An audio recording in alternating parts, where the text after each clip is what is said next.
नमस्कार, मैं आचार्य अनुपम जौली। कन्या राशि वाले लोगों के लिए आगामी सप्ताह का राशिफल लेकर आया हूँ। आगामी सप्ताह का मतलब 9 फरवरी से 15 फरवरी के मध्य ग्रहों का आपके जीवन पे क्या असर रहेगा, चर्चा करते हैं। पहले ग्रहों का गोचर देख लेते हैं। चंद्रमा तुला राशि से लेकर मकर राशि तक इस हफ्ते संचरण करेंगे। सूर्य मंगल मकर राशि में, राहु शुक्र बुध कुंभ राशि में, शनि मीन राशि में, गुरु मिथुन राशि में और केतु सिंह राशि में है। बात करते हैं इस हफ्ते की।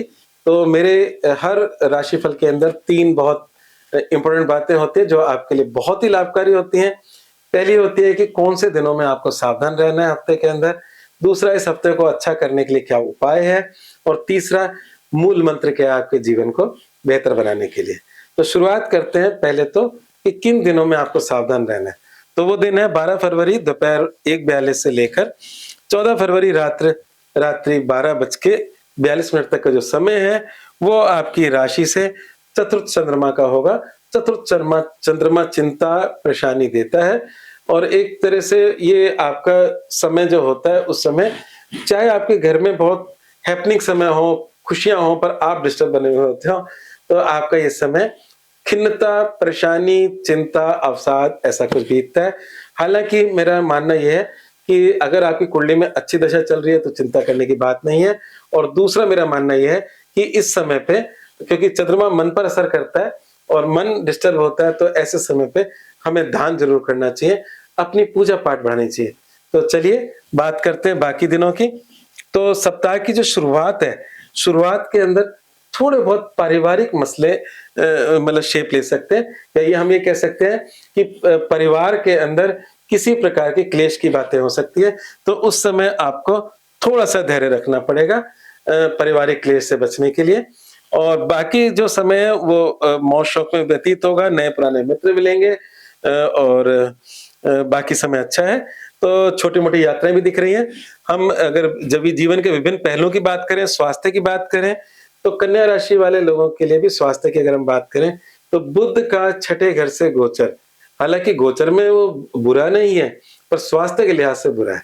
स्वास्थ्य के लिहाज से बुरा है का मतलब ये है कि आप अपनी बीमारी को खुद न्योता दे रहे हैं। अगर आप सर्दी में बिना कपड़ों के जाओगे, कम कपड़े पहन के जाओगे, तो सर्दी लगने के चांसेस हैं, है ना? अगर आप अपनी कार में गरम चलाकर बाहर सर्दी में निकलोगे तो नुकसान है। तो अपनी गलतियों से स्वास्थ्य की हानि के योग कन्या राशि वालों के लिए बन रहे हैं। छठी राशि से बुध का गुजरना अच्छा नहीं है। और बिना मतलब के ये इसका जो दूसरा पहलू भी ये है कि आप अपनी गलती से बीमारियों को बुला रहे हैं। दूसरा पहलू ये है कि आप अपने दुश्मनों के साथ ज़्यादा सहज हो रहे हो। तो आपको ये रखना है कि मित्रता सबसे करो, पर अपनी आँख, नाक, कान खुले रखो। ये देखो कि कौन आपका सही आपके साथ है और कौन आपके हिडन एनिमीज़ हैं, ये भी आपको ध्यान रखना होगा। करियर, व्यवसाय और नौकरी की बात करें, तो जैसा कि नौकरी और व्यवसाय को मैं डिफरेंशिएट करता हूँ, तो अगर हम बात करें तो नौकरी पेशा लोगों के लिए समय गोल्डन पीरियड जैसा है, बुरा नहीं है, ठीक ठीक समय है, पक्ष का समय है, चिंताओं के साथ पक्ष का है। चिंताओं का मतलब आपको कार्य क्षेत्र की चिंताएं रहेंगी, पर हानि कुछ नहीं होती दिख रही। यहाँ भी मैं कहूंगा कि अपने सीक्रेट्स अपने कलीग्स के साथ शेयर ना करें, अन्यथा आपके ही आसपास के लोग आपको हानि दे सकते हैं। तो शेष मतलब लोगों के लिए ठीक है, इस चीज का आपको ध्यान रखना होगा। बिजनेस के अंदर अभी समय मिश्रित फलप्रद है। हम बात करें तो इस समय पे कोई बड़े निर्णय या काम के एक्सपेंशन को या काम पे होने वाले खर्चों को पूरा बजट बनाकर चले, सिस्टम बनाकर चले, अन्यथा हम अपने हाथ से कुछ पैसे का नुकसान भी कर सकते हैं। तो अभी आपको सोच समझ के चलना होगा कुछ समय तक। बात करते हैं हम इनकम की और अपने प्रेम, विवाह और विद्यार्थी जीवन की। तो इनकम के लिहाज से समय ठीक-ठाक है, एक मिश्रित फलप्रद है। कोई बहुत, हम ये नहीं कह सकते कि इस समय कोई बहुत बड़ा कोई लाभ का सौदा होने वाला है, पर समय एक जैसा पहले से चलता आ रहा है वैसे ही चलेगा। कोई विशेष हानि और लाभ की स्थिति नहीं दिख रही। तो वित्त की अगर हम बात करें तो जैसा जीवन चल रहा है कुछ-कुछ वैसे ही चलने वाला है आगे भी। और अगर प्रेम संबंधों की बात करें तो समय कुछ समय तक तो पहले तो अच्छा था, पर अभी जो समय है थोड़ा-सा चिंताजनक है प्रेम संबंधों में। प्रेम संबंधों में कई प्रकार के मतलब कुछ ऐसी अड़चनें आ रही हैं, जब आप एक से ज़्यादा प्रेम संबंधों में जाते हैं, तो फिर तनाव भी होते हैं। तो कुल मिलाकर बात ये है कि लॉयल्टी आपको रखनी होगी, अन्यथा इस समय आपका कोई पुराना प्रेम संबंधी आपसे नाराज़ हो सकता है और डिस्टर्ब हो सकता है।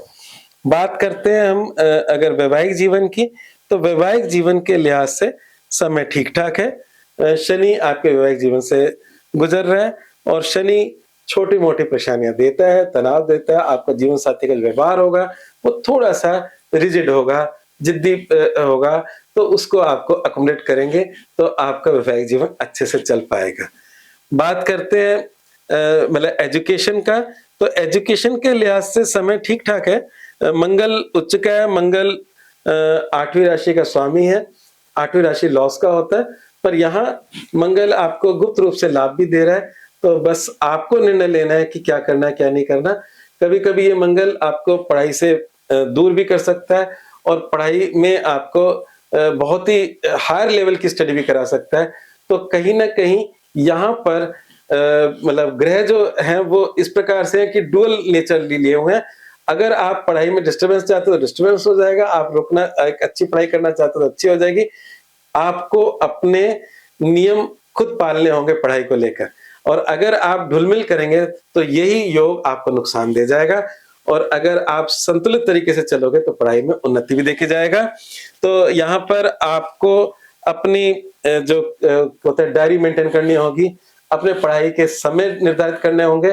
तो अगर आप अपने को बैलेंस करते हो या कहते हैं अनुशासित करते हो, तो आप शिक्षा में अच्छे रिजल्ट ले पाओगे।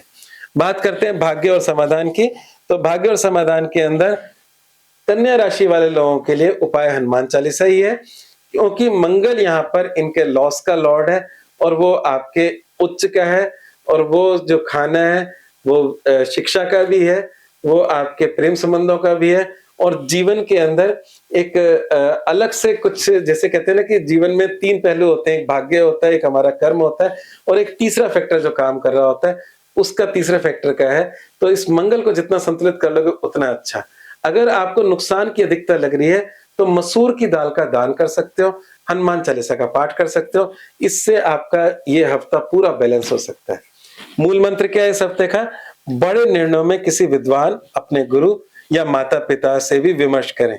इसका मतलब क्या हुआ कि जब आप कोई बड़ा निर्णय लेते हैं, तो स्वयं का निर्णय गलत साबित हो सकता है, इसलिए हमें एक्सपर्ट की राय लेनी होती है। जैसे हम कहीं अटक जाते हैं, तो हम किसी ज्योतिषी के पास जाते हैं, हम बीमार होते हैं तो किसी डॉक्टर के पास जाते हैं, पर कभी-कभार हम खुद का ही उपाय करने लग जाते हैं और पता लगता है नुकसान हो जाता है। तो इसलिए एक्सपर्ट की राय लेने में कोई बुरी बात नहीं है। तो जब आप कहीं स्टक हो जाते हो, अटक जाते हो, तो किसी एक्सपर्ट की राय लें, किसी बुजुर्ग की राय लें, अपने गुरु की राय लें, तब आपका रास्ता खुल जाएगा। अभी आपके स्वयं के निर्णय लॉस में लेके जा रहे हैं, तो इसलिए थोड़े समय तक कम से कम अपने निर्णयों पे भी थोड़ा-सा सोच समझें और बाकियों का भी स्वागत करें और फिर एक निर्णय लेके आगे बढ़ें। अगर मेरा राशिफल आपको अच्छा लगा तो मेरे चैनल को सब्सक्राइब करें, लाइक भी करें, शेयर भी करें। आज बस इतना ही, धन्यवाद।